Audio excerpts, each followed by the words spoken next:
So yan ay biryani ang aming ulam. Lunch.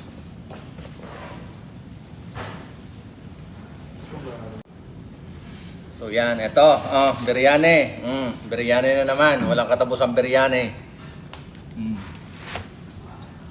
Kunwari lang sumo.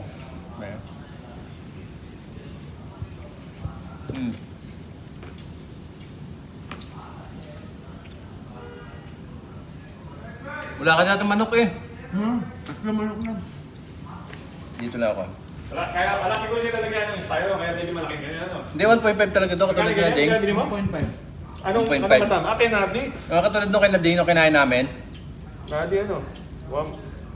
Diba na laki ng manok nila, oh? Dapat pala sabihin mo 1.5. O, 1.5 para ganito. Oo. Ganyan, ano? Pag sinabi mo dinar, ano lang, ano.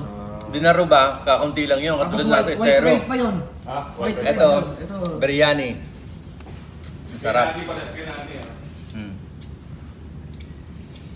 Mm.